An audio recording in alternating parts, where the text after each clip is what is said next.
ഇവിടെ ഒരു വ്യക്തി തന്റെ കാമുകിയുടെയും മുതലയുടെയും കൂടെ വെള്ളമില്ലാത്ത ഒരു സ്വിമ്മിംഗ് പൂളിൽ പെടുന്നു. അവനും കാമുകിയും എങ്ങനെയെങ്കിലും അതിനകത്ത് നിന്നും രക്ഷപ്പെടാൻ വേണ്ടി നോക്കിയതും അതിനിടയിൽ കാലുവഴുതി അവന്റെ കാമുകിയുടെ തലയ്ക്ക് പരിക്കെല്ലാം പറ്റുന്നു. അവൻ ബ്ലഡ് ലോസ് ആയി തന്റെ കാമുകിയെ നഷ്ടപ്പെടാതിരിക്കാൻ വേണ്ടി ആ പൂളിന്റെ അകത്ത് മുറിവ് വെച്ച് കെട്ടാൻ മാത്രം എന്തെങ്കിലും സാധനമുണ്ടോ എന്ന് നോക്കുന്നു.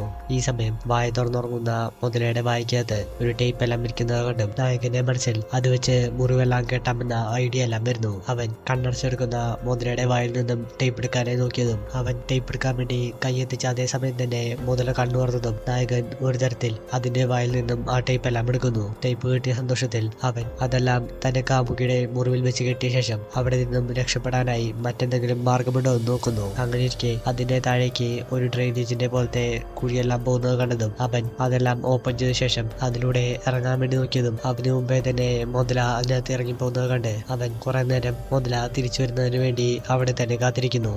എന്നാൽ സമയം കടന്നുപോയിട്ടും മുതല തിരിച്ചു വരാത്തത് കണ്ട് നായകൻ രണ്ടും കൽപ്പിച്ച് താഴേക്കിറങ്ങിയ ശേഷം ആ പൈപ്പിലൂടെ പുറത്തേക്ക് കടക്കാനുള്ള വഴി നോക്കി പോകുന്നു.